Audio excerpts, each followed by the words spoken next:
啊吼，这个138首，我活着是。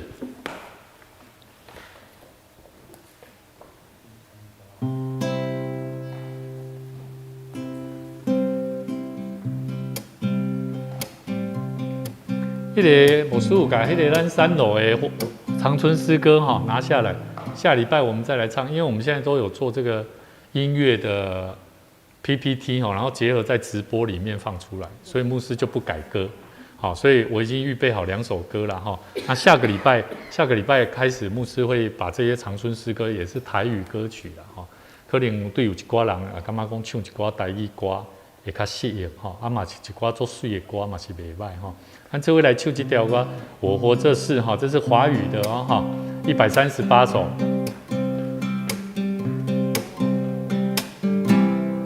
活着是要与我主合一，我已知道我活在我里面，他的生命在我身上彰显，我活着是要与我主合一，我活着是要顺服我的主。咱唱较紧的啊哈，因为他话语如剑刺我心，我要跟随他到加略山上，我活着是要顺服我的主。我们再一次从头，我活着是要与我主合一，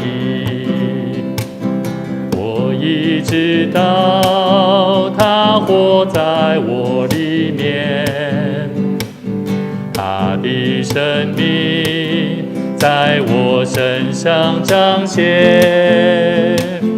我活着是要与我主合一，我活着是顺服我的主，我活着是要顺服我的主，因为他话语如剑刺我心，我要跟随到加略山上，我活着是要顺服我的主。我们来看旁边133首，去记住去哈，我们再来熟悉这首歌哈。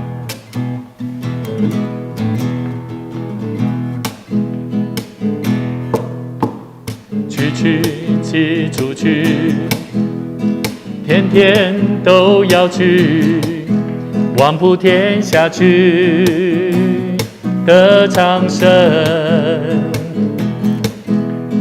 去记住去，天天都要去，往普天下去得长生。步步惊慌，千个角落，悄悄美讲千百遍，珍惜每个灵魂，为神迎娶每颗心。去记住去，天天都要去，往普天下去得长生。大声来唱，来，去记住去，每天我们都是要去传福音，往普天下去得长生。步步惊慌，千个角落，悄悄美讲千百遍，珍惜每个的灵魂，为神迎娶每颗心，去寄出去，天天都要去，往普天下去得长生。去寄出去，天天都要去，往普天下去得长生。好，咱做伙来祈祷。天父，阮的上帝，感谢你，互阮会当做伙伫诗歌、娱乐、上赞的内底，互阮更较用火热的心来做伙，为着主你福音的事工，来了解阮的生命要安怎为主你来去传扬福音，互正百姓，互每一个生命拢通因为阮生命付出的代价，通得到福音的果效。阮伫你面头前，求上帝你嘛通过你的话语，只时搁一摆来试察阮逐人的内心，互阮每一个人学习伫阮的生活、甲阮的生命内底，要安怎为主你来活出水的生命。当阮将下面的时间恭敬交托，也愿上帝你祝福。虽然伫天气变化内底，阮的每一个兄弟姊妹，犹原伫上帝你的眷顾甲固守的内底，通得到平安健康的生命，继续为主你来跑走天路。同心祈祷，靠主耶稣的名来求，阿门。大家平安。来，我们今天要一起来看。基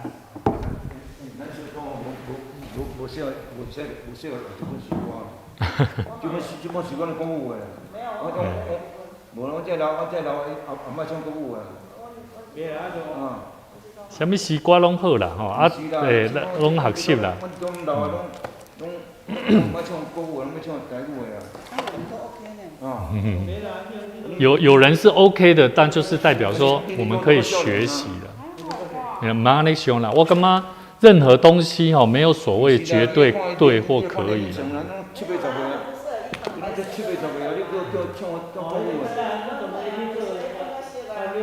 有时啊，因拢找people找无寡人唱，我较唱歌人。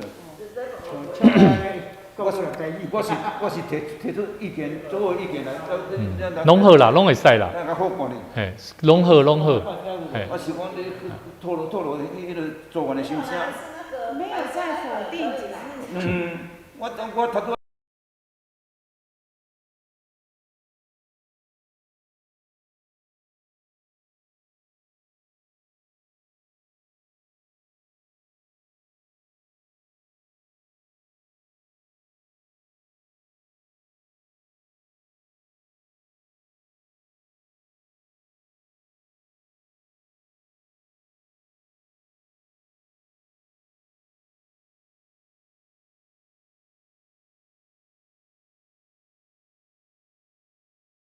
就用台语啦。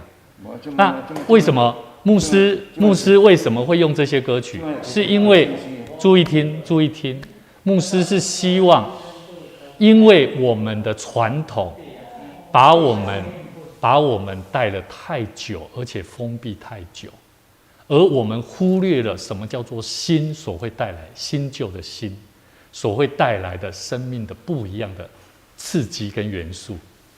就像我们的教会，咱的教会对要建堂的时阵，不是讲讲大了好啊，想要把它拆掉，对吧？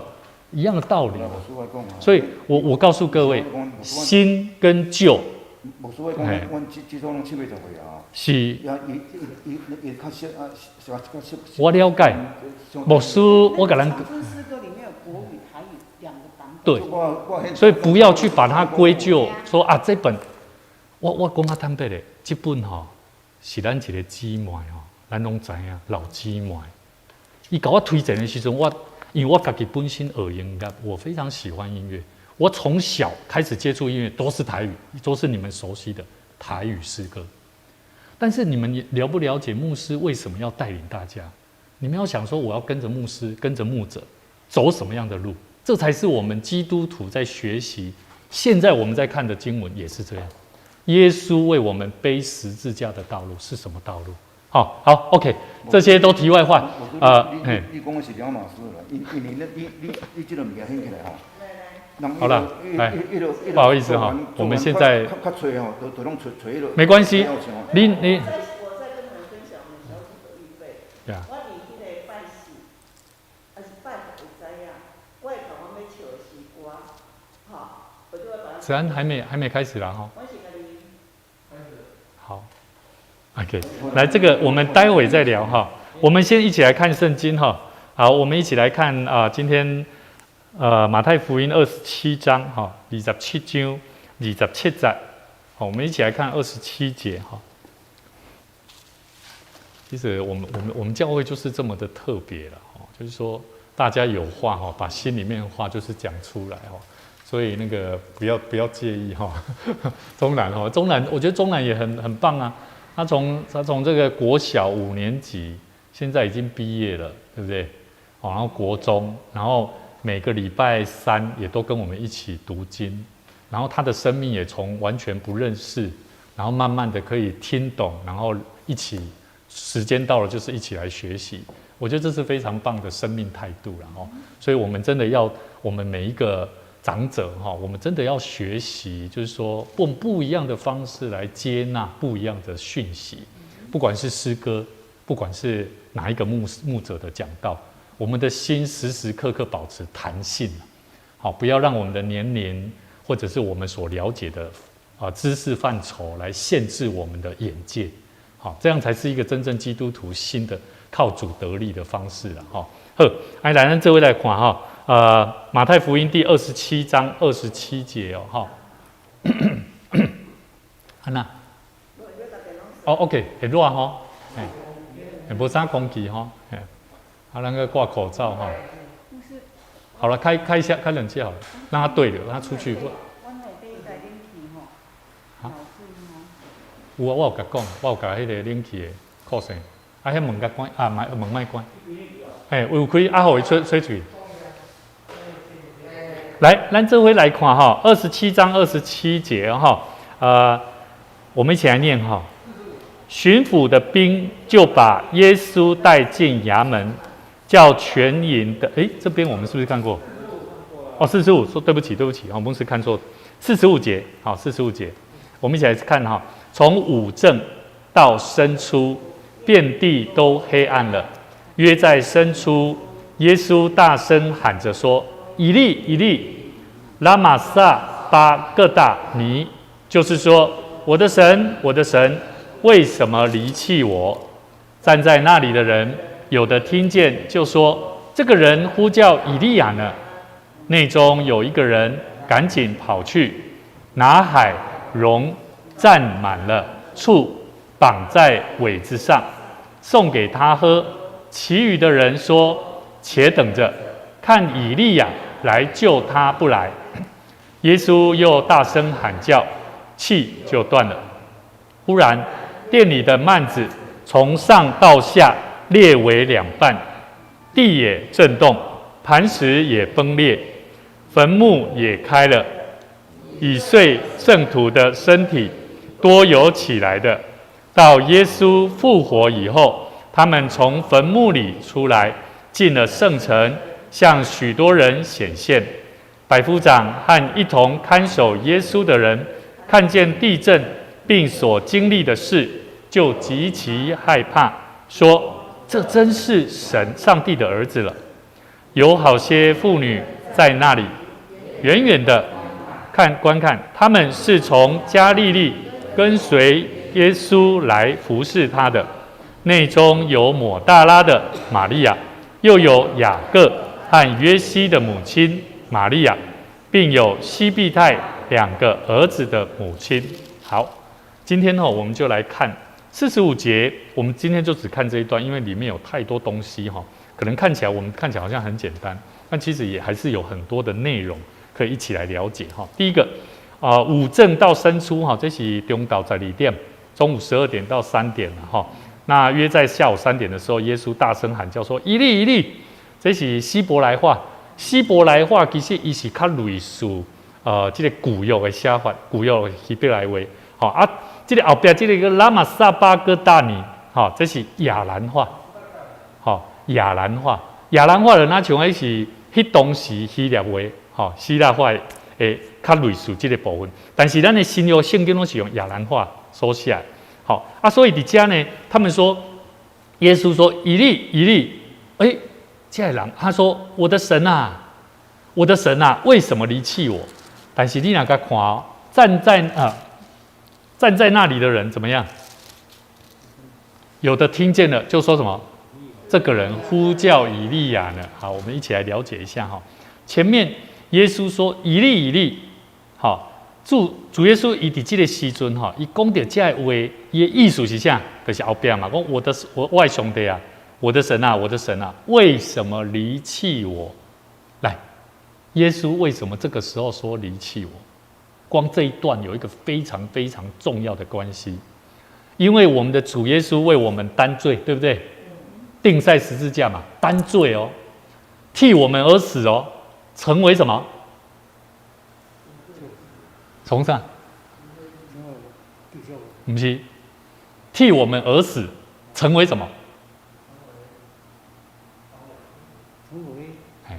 这是逻辑概念哦，那我们免看，你就免看。为我们而死，为我们罪人而死，钉在十字架啊！十字架是什么？不是，简单讲，十字架就是罗马迄当时的啥刑具嘛？啊，刑具是咧钉什么人？罪人啊，坏人啊，对吧？所以我刚刚讲说什么？耶稣担我们的罪，那就怎样？他就变成什么？罪人啊！你了解不？替我们怎么样？成为了罪人。所以他就说什么：“上帝啊，我的父啊，为什么离开我？”你了解不？因为他的心中非常的痛，他成为好像罪人一样。其实他原本是圣洁的，没事的。我们都哇，看我无地带，所以咱基督徒拢安怎？这看我无啥地带啊！我想要来打这种责任，了解我的意思不？只想到我的爱担，我服侍神，为什么我要担这个？这个应该要大家一起来做啊，哦，对不对？我何必来担这个？其实很多时候我们要像耶稣一样，好做服事，也就像这个态度。我们来看第一段圣经节哈，我们来看彼得前书3章18节。我们来看这一段圣经节怎么讲这一段哈，你就会懂了哈。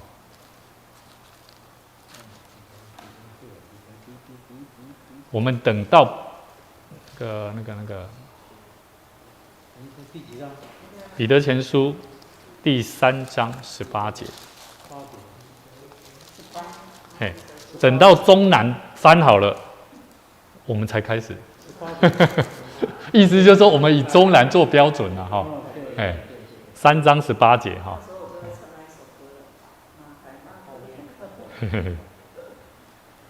来，我们一起来看彼得前书3章18节哈。来，我们等你哦，中南。比钱，对，不要紧张，不要牧师讲的这句话就紧张了。牧师会说哈，先让他翻到了哈，是说，因为他比较不熟悉，所以我们先让他翻到了，我们确定大家都翻到了。好，3章18节哈，翻到了没？好，来，我们一起来念哦，来，因基督也曾一次为罪受苦，就是义的代替不义的，为要引我们到上帝面前。按着肉体说，他被治死；按着灵性说，他复活了。安利了解吧？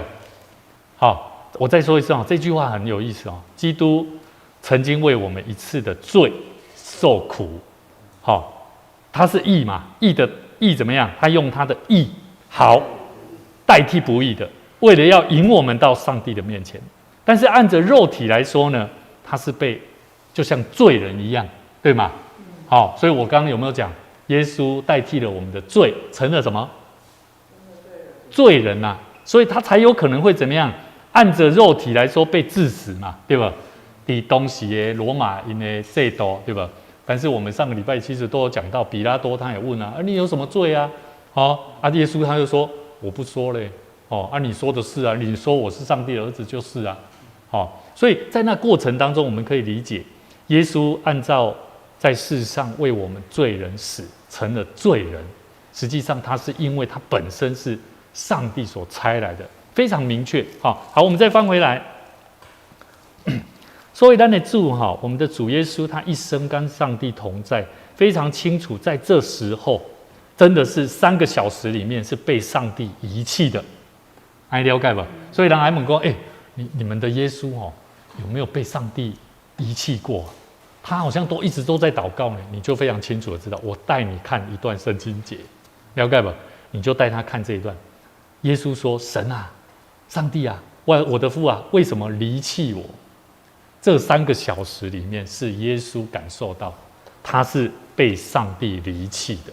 所以很多神学家在讨论，耶稣什么时候被离弃，就是在这个时候，他是感受到他的父怎么样离他最远的时候，还了解吧？好，就是这一段了哈。看什么？苦悲，好，苦悲，对。所以我们继续看下去哈，47节，然后站在那里的人有的听见了，就说什么？这个人呼叫以利亚呢？因刚他听到这耶稣讲啥？以利亚就是这样，以利亚啦但实际上呢，其实以利亚为什么对犹太人来讲非常重要？因为以利亚是当时候犹太人认为的，以为他就是弥赛亚，所以这个时候。他们这些犹太人可能在想，以色列人他们在想说，耶稣他会不会是在叫以利亚？叫以利亚来救他，或者说叫以利亚要来帮助他嘛，对不对？所以他们就想到联想，因为他听到耶稣说以利，所以他们就以为他是以利亚，但实际上不是。那实际上的意思是什么？下面写以利，我的神啊，为什么离弃我？了解吧？就是这样来，我们继续看下去，48节好，48节，内中有一个人就赶紧跑去了，拿海茸蘸满，这个是蘸满了醋，绑在苇子上，送给他。好，那你们觉得这个人他拿这个是要给耶稣止渴吗？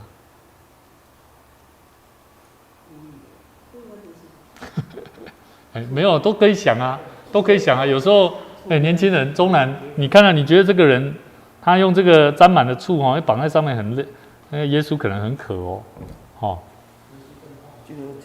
你觉得呢？这个物件是咱吃那水稻，一个摕这个来吃。啊？这个物件是咱吃那来，水稻。咱这位来看路加福音23章，马太、马可、路加。马太、马可、路加23章36节。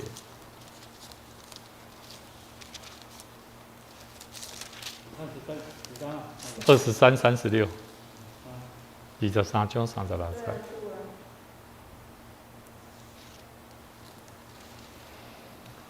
我感觉伊这样迄个醋，这是调过去，迄个物件伊的时阵，啥物件愈叫愈水淡。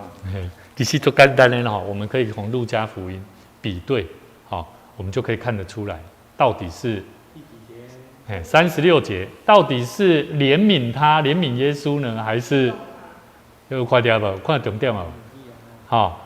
路加福音书23章36节，兵丁也戏弄他了，上前拿醋送给他喝了。你有清楚吧？你们想这个但是你若先回来看马太福音嘛，看得出来，从49节没有49节比较清楚。当下每一个环境、每一个环节，不要跳太远，可能就在上下文就可以看得出来。就在49节，其余的人说：“等着，先不要给他，看以利亚会不会来救他。”有没有看到？其实他就是原本可能是想说，真正是要给他鸡脆呆哦，但是他给他止渴的东西不是真的可以止渴的，还了解吧？他的用意是说，搞不好是真的要给他止渴，但是实际上旁边还有人跟他讲说，等一下，看以利亚来个救了，看以利亚会不会来救他，所以中南听得懂吗？听不太懂。好啊，专心哦，哦。我被讲哎，牧师的意思就是说，在当下他们实际上都是在戏弄耶稣的。好，那我们继续看下去哈。耶稣又大声喊叫了，气就断了。忽然殿中的幔子，注意哈，中兰，耶稣死的时候气断了以后，发生了一件事情，叫做殿里的幔子从上到下裂为两半。我们一起来看出埃及记26章33节，前面旧约创出列民生，26章33节。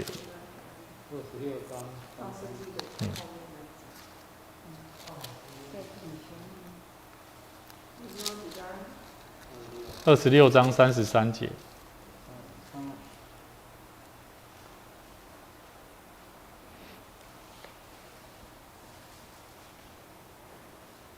好，这是旧约时期他们的会幕，会幕怎么制作？它里面的设备、它的构造，说明它怎么说明。我们来看33节，要使幔子垂在钩子下，把法柜抬进幔子内。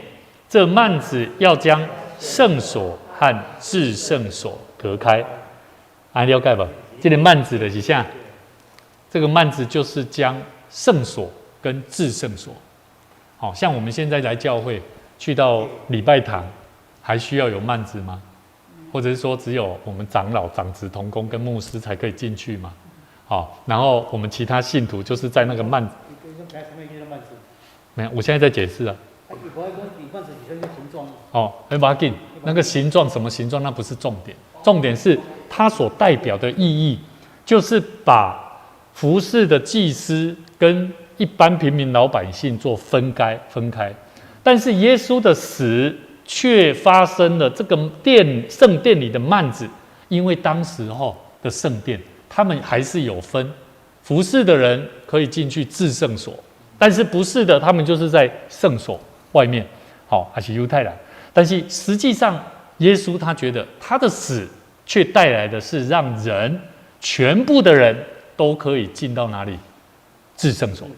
但是要不要进去，就要看个人了。好，所以我们来看希伯来书第10章，我们一起来看希伯来书新约刚刚那个彼得的后面那一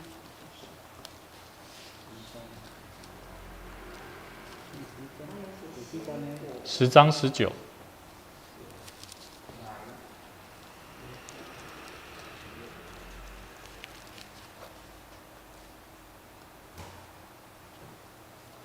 前面吧，彼得前的前面。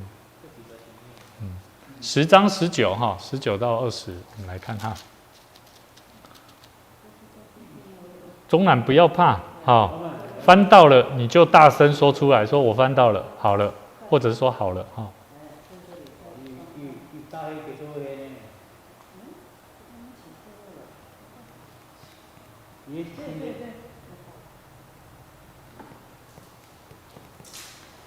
中南以前牧师我们每一个人小时候都是这样，我们翻圣经都跟你是一模一样，所以不要怪怪，不要害羞，不要不好意思，是不是啊？那是一个过程。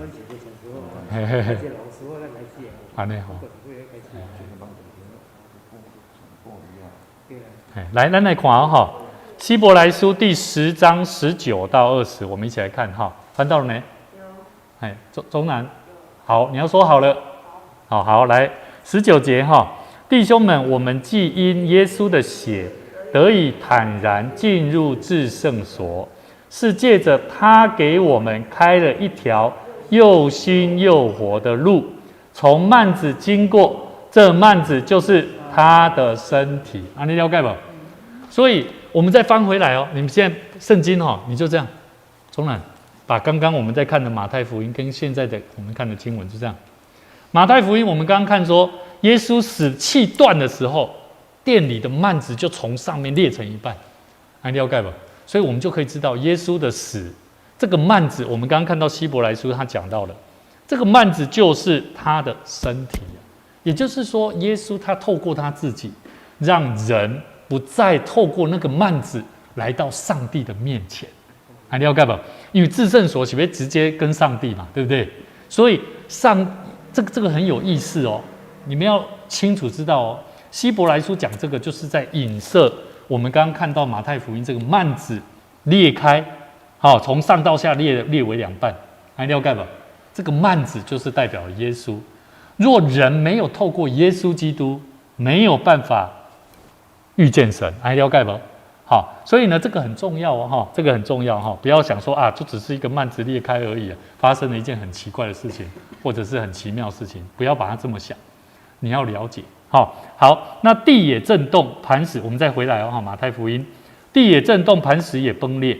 好，对，我们刚刚那里哈，我们再看一段好了，我还有一段圣经节哈，牧师要带大家一起来看第4章希伯来书4章16节。好，4章16节。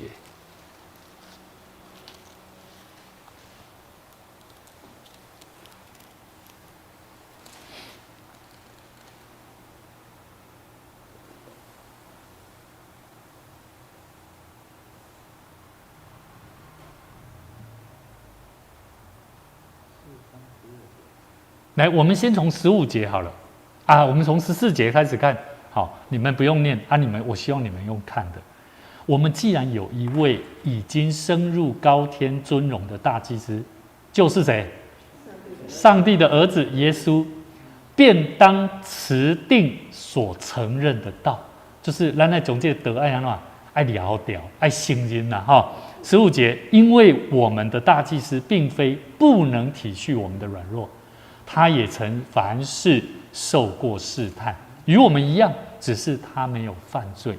好，他跟我们一样都有试过试探啊。差别的，咱跟耶稣无讲的是差伫这啊，一个有罪跟无罪啦，爱了解不？所以会记得哦，这是一个很大的真理哦。基督徒跟耶稣都是罪人。啊，你跟我讲叫我信耶稣，你也敢讲哦？无讲哦。我的耶稣他是什么？他虽然是罪人，但是他的罪人，他身为罪人是因为担我们的罪，了解吧？好，这是一个很好的概念哦，我们一定要清楚哦。有很多非基督徒不认识基督教的，他会用很多谎言，甚至用很多试探来试探我们，所以你一定要了解基督徒跟耶稣，你的耶稣也是罪人啊，你要记得哦，我们要跟他解释。等一下。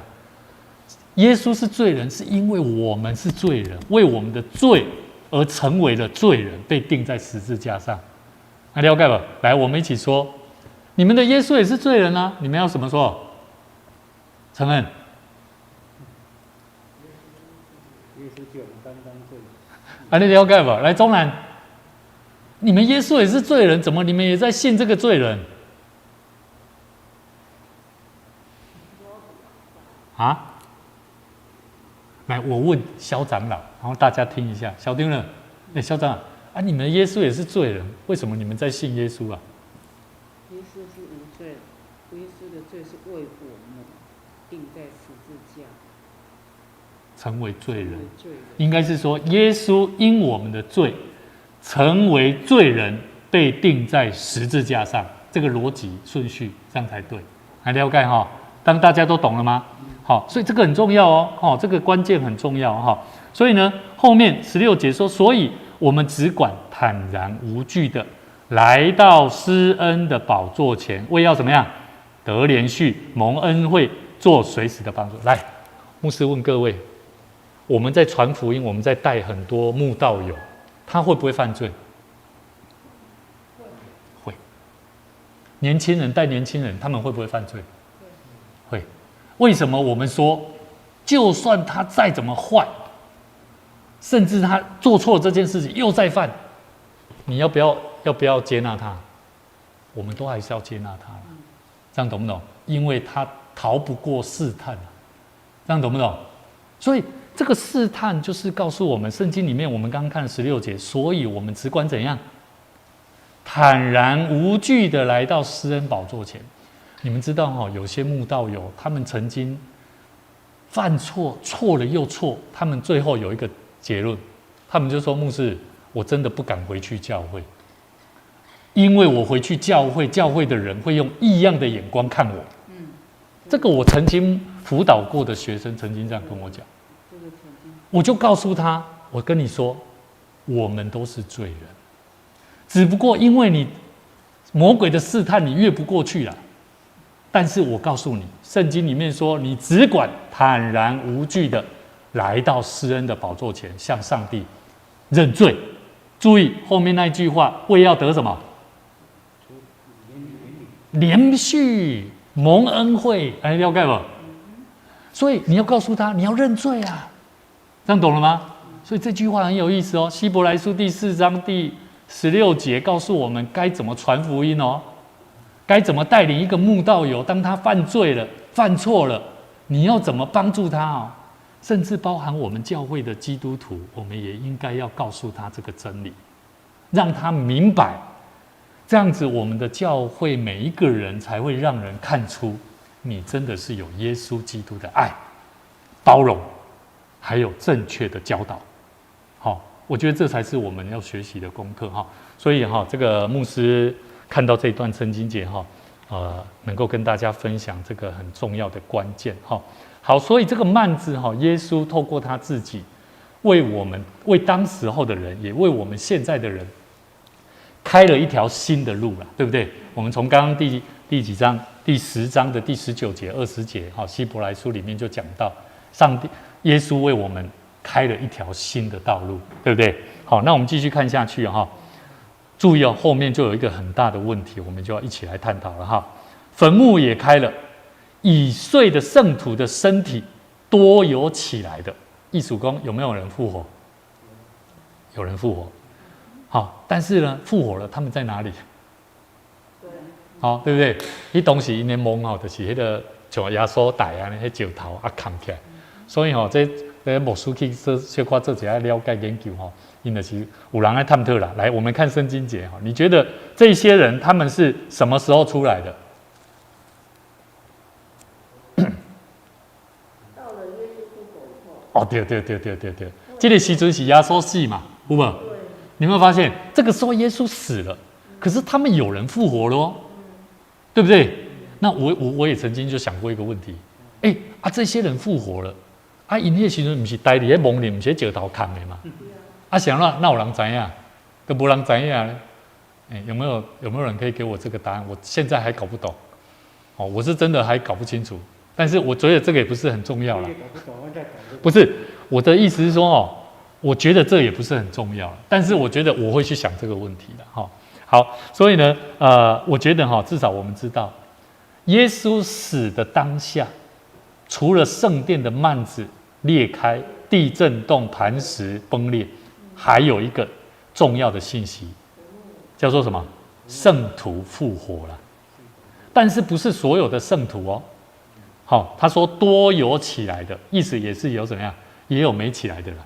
好，对不对？多有起来，大部分有起来，但不是都有起来啊，对不对？对，困小骨。但是到了耶稣复活以后，注意哦，他都要讲的东西死的时阵哦。耶稣死的时候，但是还没有复活，还没有3天哦。耶稣复活以后，他们就从哪里？就从坟墓里面出来了哦，进了圣城，向许多人显现。好，所以其实我觉得。至少我觉得从这段圣经节可以用一个解释了，叫做耶稣为了我们从生到死亡，可是他的死却在他死的当下，让我们清楚知道马太作者告诉我们，他的死不是绝望，而是带来的是人的新生命。所以有没有？我们刚刚有看希伯来书说，希伯来书作者说什么？有一条新的路，有没有？所以人在面对死亡，就好像刚刚牧师有讲到，当我们要传福音给一个罪人，我们在我们的眼光看这个人好像做很多坏事，不得上帝的喜悦。maybe 就像我们现在在看苏联的谁，布丁，布丁，或许也是一样的思维了，我觉得我们每一个人都是罪人，但是我们要怎么样有怜悯人的心，好，包容一个需要帮忙的人，让他的生命重新找到一个正确的道路。好，所以呢，我们一起来看所以我们从这段圣经节从我们可以看出，其实耶稣的死带给我们很多新的意义那其实重要是后面那一段53节，耶稣复活以后，他们就从坟墓里出来了。为什么他们要出来？第二，向许多人显现。好，这里讲什么？这里讲什么？来，咱这回来看一段圣经，加拉太书第6章。我们来看一段加拉太书。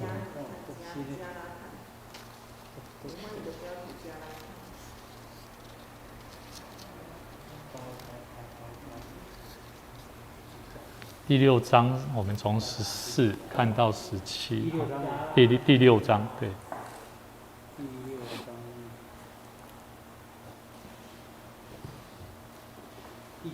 第14到17。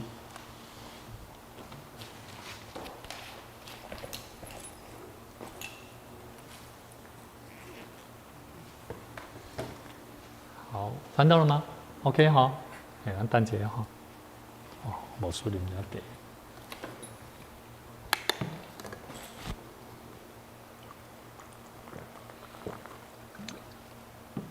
好，第14节但我断不以别的夸口，只夸我们主耶稣基督的十字架。因这十字架就我而论，世界已经定在十字架上了。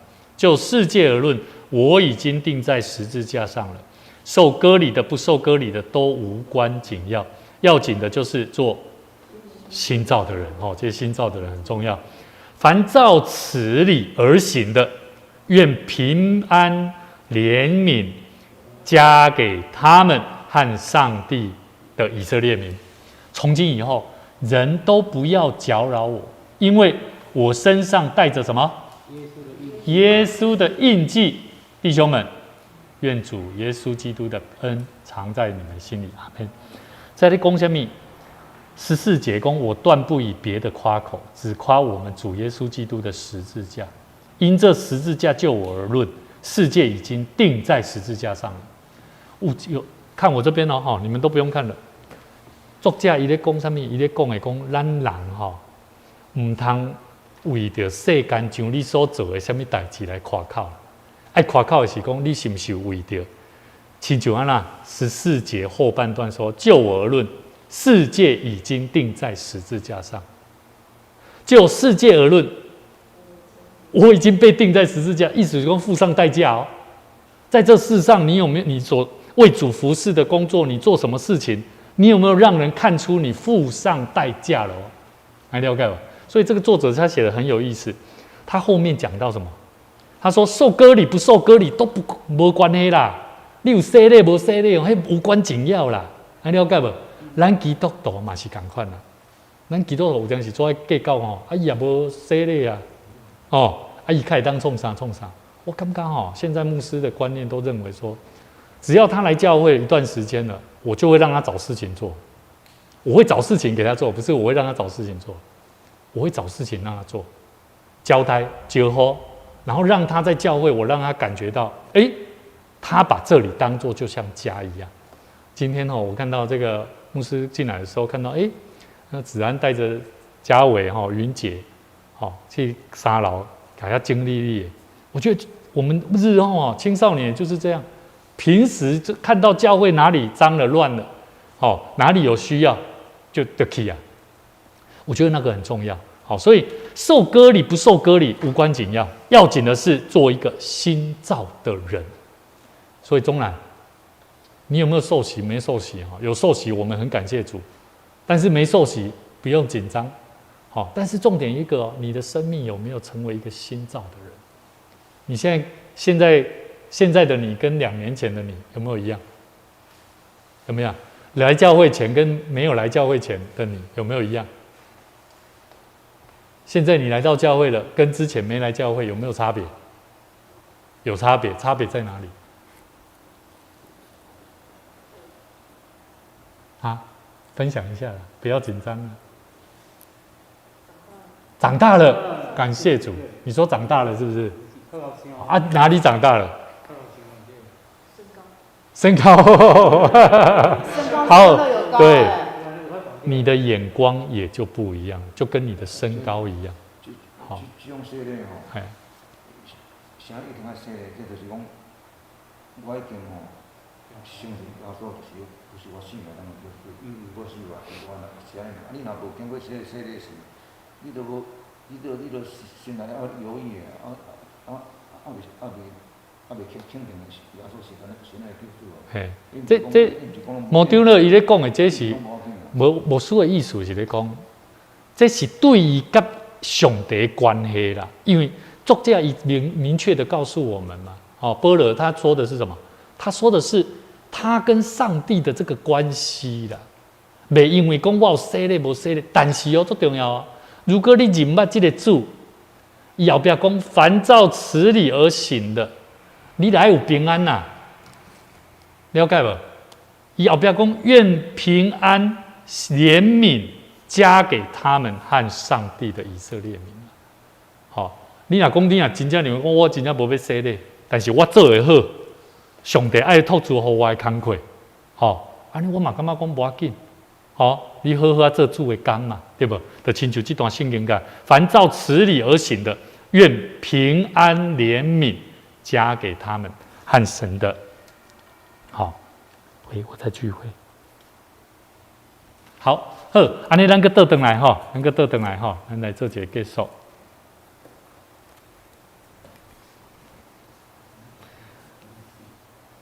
54节哈，54节，百夫长和一同看守耶稣的人看见地震并所经历的事，就极其害怕，说：“哎呀，这真的是上帝的儿子。”在百夫长跟看守的人哈，他们都是外邦人啊，讲起来都没信的啦。但是有一件事情，他们看见主死了所发生的事情以后，有没有带给他们新的功效？有哦，有带给他们生命是有功效的哦。而且他们清楚知道以后，他们说什么？他们说：“这真的是上帝的儿子啊！”来，看我家啊，头前咧看的拢是啥？拢可能是军队过耶稣，包括是祭司长，包括是家的长老，都是信上帝的哦。但是他们就是不相信这个耶稣基督哦。可是到后来，到这边为什么作者他要把百夫长和一同看守耶稣的人看见了，而且说：“哇，太奇妙了！”甚至害怕说：“这真正是上帝囝呢。”这是一个非常大的对比。后面他有讲到哈，这个就是告诉我们，其实有很多生命需要得着这个福音的人。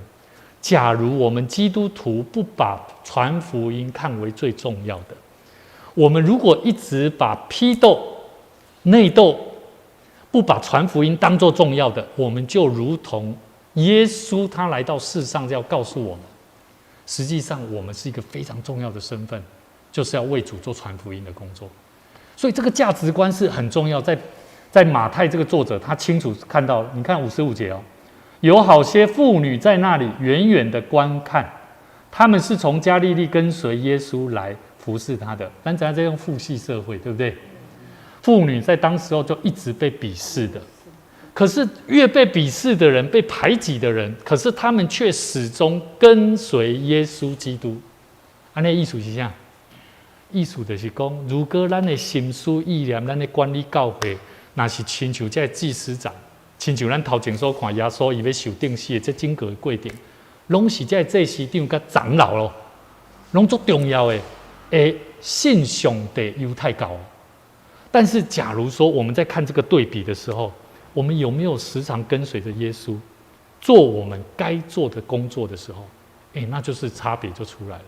所以牧师鼓励各位，在我们今天所看的，其实最后这一段话，54节到这个56节，其实都在谈到一个叫做为主做什么见证人啊。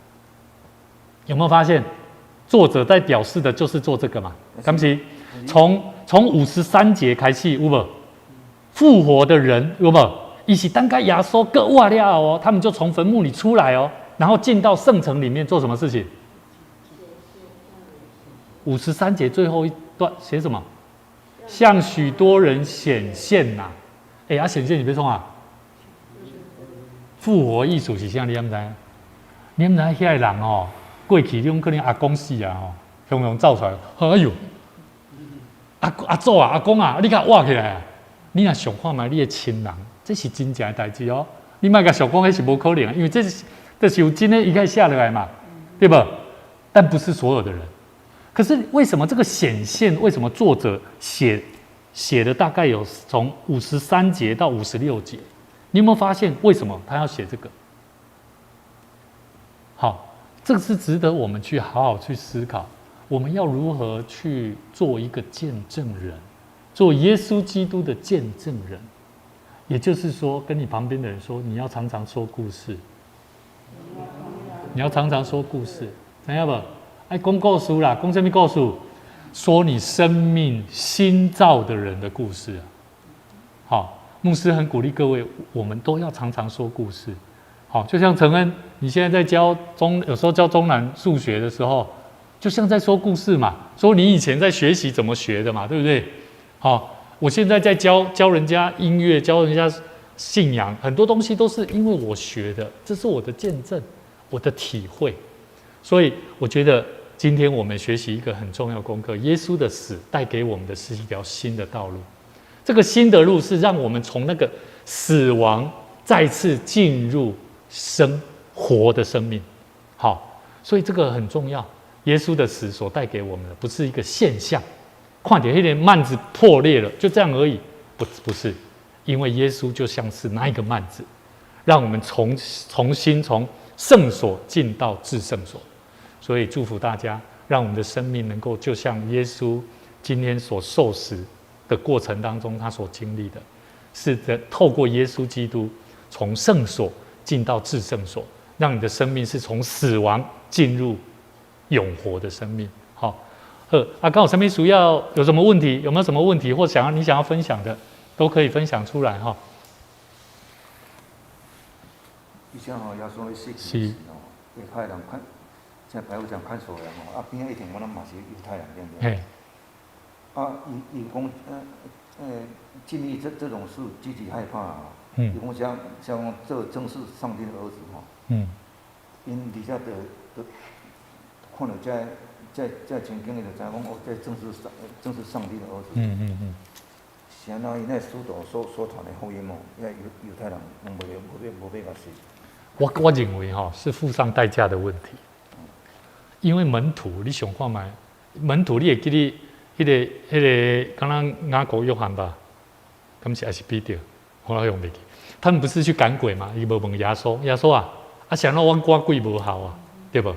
所以迄个过程的中间，我感觉讲祈祷嘛少，门徒祷告不多，所以为什么耶稣在客西马尼园他在祷告？你们要警醒祷告，他们竟然是睡着了。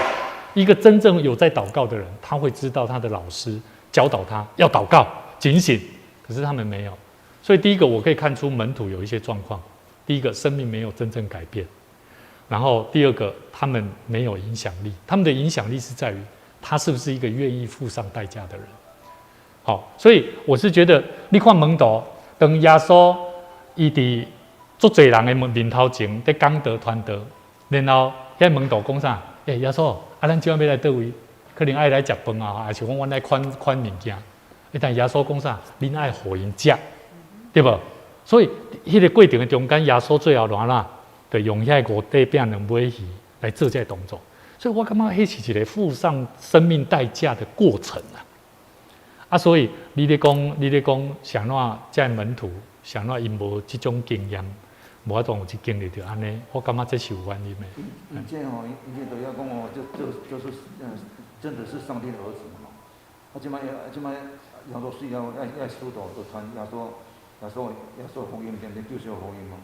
犹太人嘛无要甲信，因就要讲这正是上帝的儿子。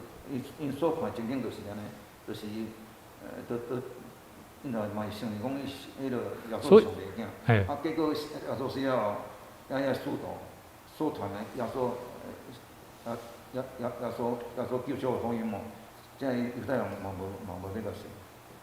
所以想让门徒耶稣伫定死的时阵，了因哪拢细说，好，到底因是不是真实的体会到他是上帝的儿子？那个生命，他自己的生命想要得到救赎，那又是两回事。好，所以真正你也体会到上帝是你的，伊上帝的囝是耶稣基督，伊要为你的生命带来救赎。那实际上你的生命是愿意为了他付上代价的。对，对，好，所以纵然为主付上代价是值得的，好不好？这是我们今天学到的，好，为主付上代价，然后我们要了解耶稣基督为我们的罪，为我们的生命带来生命的盼望。好，你说看看，你说看牧师刚刚讲什么？试着学习啦，哈，你听得懂了哈？可以啦，哈 ，OK， 加油！我们也为我们的教会年轻人来祷告了，哈，啊，特别为子安来祷告，那求神带领我们的年轻人。那今天呢，牧师也邀请说我们的一个学生，哈，我跟他讲说，你回去跟妈妈讲，那可以的话，牧师希望取得你妈妈的电话，好，然后我会跟你妈妈联络，然后下一次我们来约个时间跟你妈妈一起坐下来聊。那现在我们的学生其实他们能够认同我们的教会，但是在关系上，我们要让他能够更一致性的，家长跟孩子认同的教会是一致的。好，因为上个礼拜我们也其实跟家长聊过以后，发现说这个环节已经是一个时机，需要开始跟每一个来到我们当中的学生的家长做一些对话了。所以这段时间也请大家一起来为我们教会的年轻人来祷告，那也为考试考完了哈 ，OK 啊，感觉怎么样？有没有进步？第一次考试嘛，哈，没关系，好，可能还在适应啊，哈，也为中南哈，国一对他国一，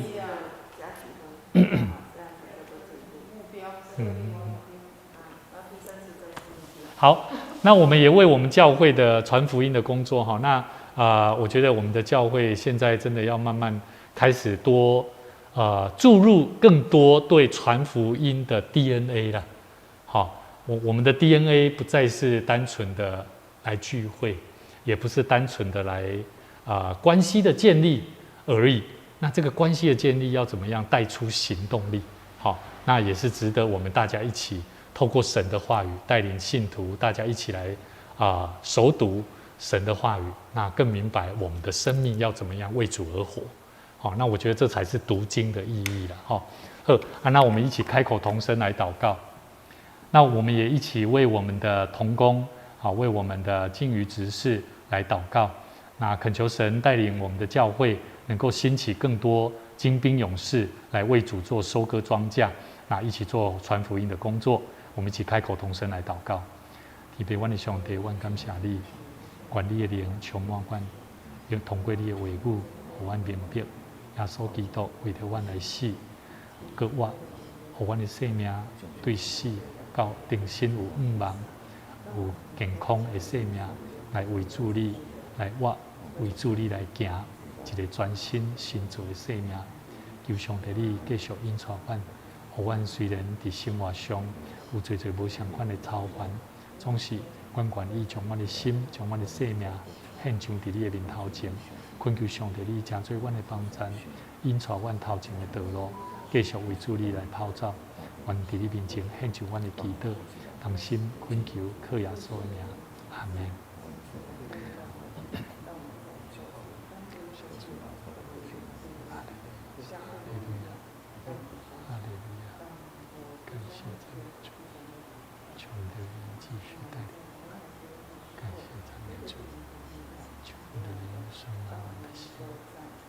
祝福你的教会，谢谢你，愿你的灵充满我们，让我们成为福音的勇士。谢谢你，天父，阮的上帝，阮满心感谢你，感谢你呼召阮成做你的囝儿，因为是你的拣选，毋是阮的拣选，是上帝你的拣调，互阮会当成做上帝你好搁尽忠蒙恩的囝儿。主，愿你帮助阮，阮的好是因为阮着爱为主你来讲传美好的福音，通过阮的生命的改变，通过阮的生命受主你圣神的感动甲引带，互阮的生命通为主你做美好的见证。